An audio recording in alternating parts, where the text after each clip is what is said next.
Well, good morning, everybody. At least it's morning here. Who knows what time it is when you're actually watching this, but welcome back to the Hypo Driver channel. I'm really excited to be starting a video series for you, really focused on Cosworth's new release this past week, which is the plus and above SKUs for Pi Toolbox 14, and particularly with a focus on iRacing. So, I don't know, probably 2 months ago, they released the beta of Toolbox 14. And with that, their initial iRacing support, along with the free light package that still exists. You can still do data analysis just like in the previous videos. But this is really cool. They added a bunch of new things if you pay for their Plus subscription or above, which is frankly, again, it sounds like a little bit of a shill for Cosworth, but pretty reasonably priced, particularly if you do actual track days. It's roughly, $60 a year US, which is about what a tank of gas the track costs. So not too bad. But really we're going to drill into primarily the workbook. So with the higher SKU, with this new release, they have a much more robust Toolbox workbook that we're going to walk through. And I'm going to break that up into chunks so it's a little more digestible. I'm also going to do a separate video because the other really cool thing they added was live telemetry. So the ability to have a race engineer sitting at a workstation laptop with Pi Toolbox 14 doing live analysis as an iRacing race goes on. And so we'll do that in a separate video. Kind of walk you through that a little bit as well. So let's start. I've got Pi Toolbox open here. I've just got a blank workbook. So the first thing you're going to do is just File, New, and we'll go down to Plus Workbook V1.0. And as it loads up here, as you can see, what you've got is a bunch of displays. And the first thing we're going to want to do is actually, let me point this out. So one of the things Pi Toolbox supports is multiple tasks. And so this is a way where you can have some displays looking at some data and some displays looking at other data. What they've done here is something that I actually do with my own personal workbooks, which is they have a task that is focused on a single lap, typically analyzing your your fastest lap rather. And they have another one that automatically loads all laps. So just look at this real quick. If you click on the task and you go down to the settings, initial selection, fastest lap, and down here, initial selection, all regions. That basically means all laps in the outing. So the first thing we're gonna do is we're gonna go ahead and just load up some data into both. So we'll load the same data into both of these. So we're gonna right click, add outing, and I am going to go ahead and try to pick some data that's not garbage. So let's go ahead and hope this is a decent lap. We'll pick that one. And then I'll load the exact same data into here. Okay. So now let's kind of start by diving into this workbook, and I'm going to show you a few tips. There's some things that I like to customize, and I'll kind of show you how I do that. So this, up at the top, so some of this could look very similar to the light workbook, right? So at the top, you've got your lap selector. So I can say, okay, let me look at this lap instead, and it'll refocus. Go back again. But this is really kind of the bulk of the, driver focus, at least for me, what I look at. So you've got your, your throttle, your brake, your steering angle. Down here, you've got your lateral and longitudinal Gs, or acceleration in Gs in this case. And then above, you've got gear and RPM. Okay, so I'll pull up some other data for comparison in a bit, but this functions pretty much just like what I showed in finding lap time with iRacing and Pi Toolbox. So very similar workflow. Pick another session, load it up, overlay them, look at speed, acceleration, brake, see where, maybe you're braking a little, getting in the gas a little bit sooner, maybe you're braking a little lighter, rolling a little more speed in. But what's really cool about this is, I like down here, they added steering wheel angle and the yaw rate. Okay. And just because the axes are different, they inverted the yaw rate. So what this allows you to do is I can click right here, and up here you've got these play controls. Okay, so you can actually kind of run it like a movie. And over to the right here, you can change how fast it goes. So I'm going to slow it down to half speed. And what you can do is let's just watch as we go through a couple of turns, watch the steering wheel angle and the yaw rate. In theory, steering and yaw they should scale similarly. If you see yaw rate increasing and steering not increasing, that's oversteer. If you see steering increasing and yaw not increasing, that's going to be understeer. So a good way to kind of visually, as humans, we're pretty good at picking up on motion.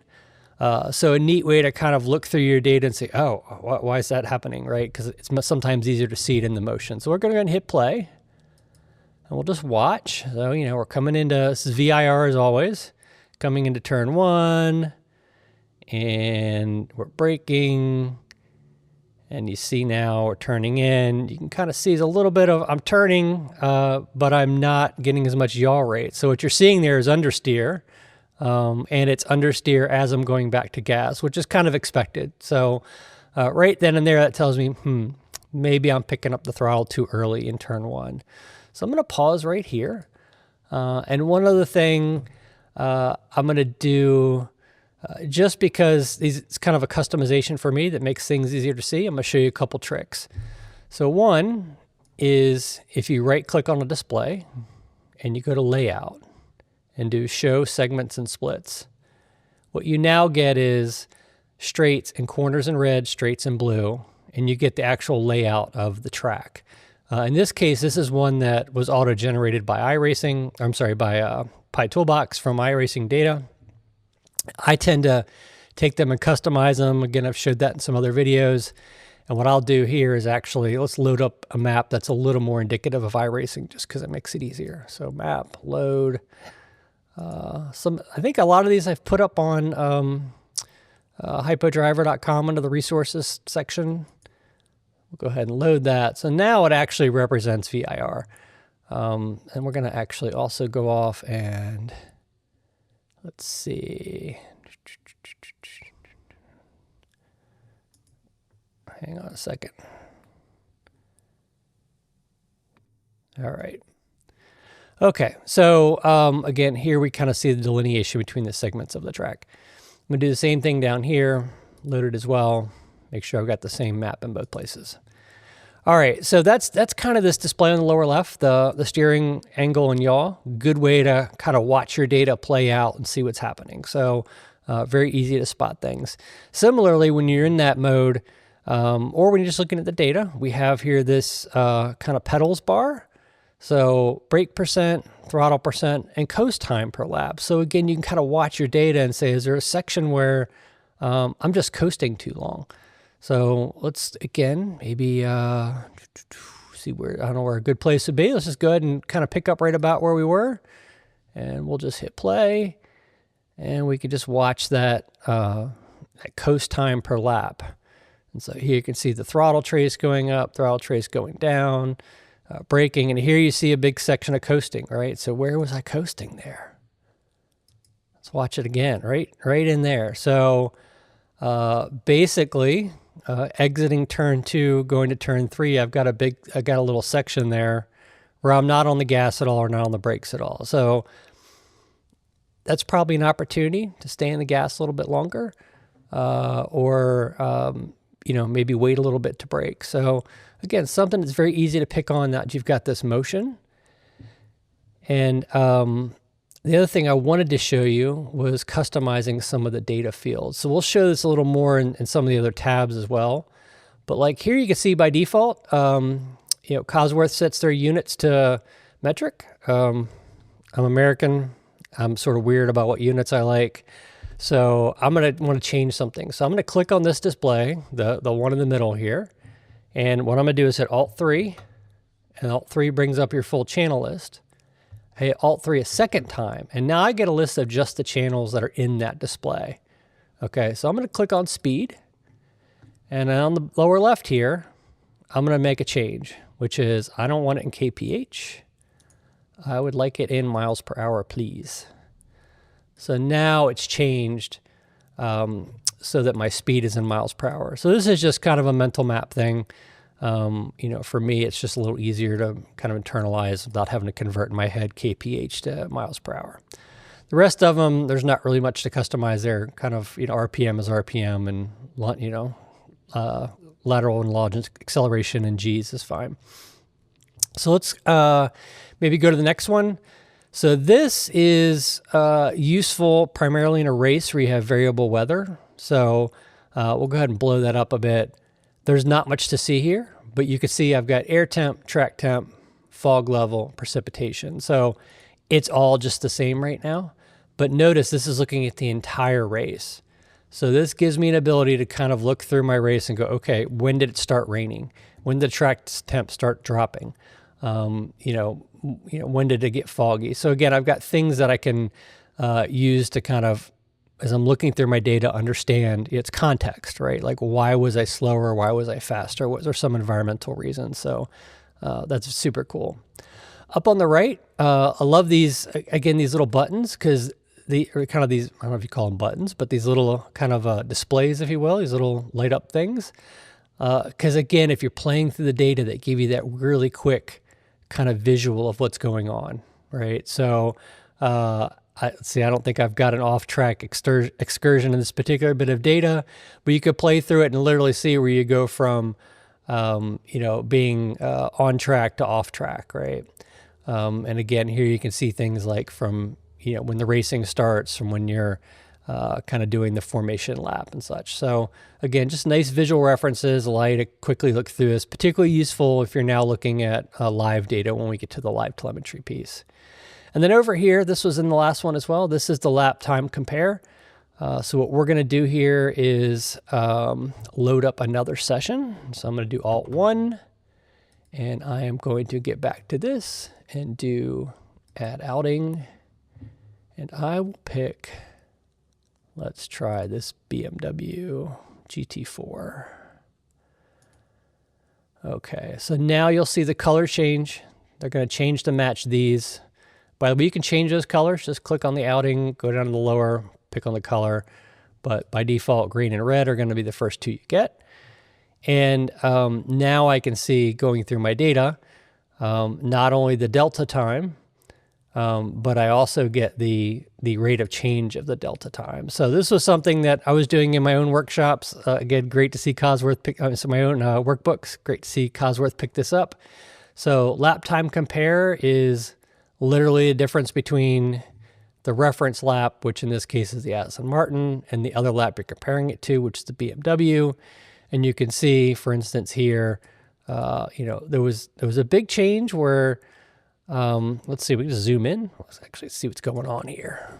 Okay, so if we zoom in, we can see from here to here, the BMW stayed in the gas a little longer, carried the speed much longer in the braking zone, gained a ton of time. We see that in this dip, but then overslowed for the corner, whereas the Aston kind of rolled a little more speed through and made it all right back up again.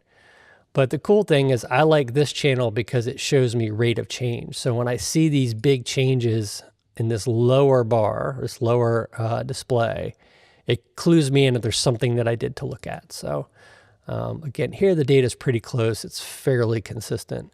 There's not huge differences between the laps, but that's something I find super useful. All right, take a look at this next display. This is just nothing more than a display of the delta time in seconds. So more useful for, I don't know, probably more useful, I'd say, for the real-time stuff, but maybe not. Okay, and then on the right, again, you've got kind of more textual data around track conditions. So air pressure, air temp, precip, track temp, track wetness. And then you've got, wind direction, wind velocity. And again, this data here, there's not a race going on. Okay, so this would be useful in a race. This is useful in a race. This is, I do most of my iRacing driving just in test because I'm just trying to practice my skills. But if I was in a race, this would give you, again, as you're going, the distance ahead, distance behind the cars. Your best lap time is here because that comes out of my session. So again, kind of gives you an idea of, from iRacing's perspective, some data that you don't normally get straight from car telemetry. It's more session telemetry. And then the bottom right here, this is your track map, right? So this is, again, this was there in light. This allows you to zoom in, see things like line difference. So, here you can see, again, this is where I overslowed and had to I had a better line, whereas the first one, maybe I kind of came in a little hot, was a little wider coming out. So it gives you a chance to look at 3D imagery, aerial imagery, and overlay that with your session. It's worth noting that you may have small variances between the GPS data and the actual aerial imagery. Some laps or some tracks are better than other. VR is generally pretty good, but I can promise you I didn't cut through the grass there. So that is the first page of the workbook. I'm going to stop there, make this the first video. Hope you all find this useful. I'm going to pick it up next with the tire data and grip workbook. So we'll go through that and really focus on how can you leverage that to improve your driving or find lap time. So hope you all find this useful. Thanks again.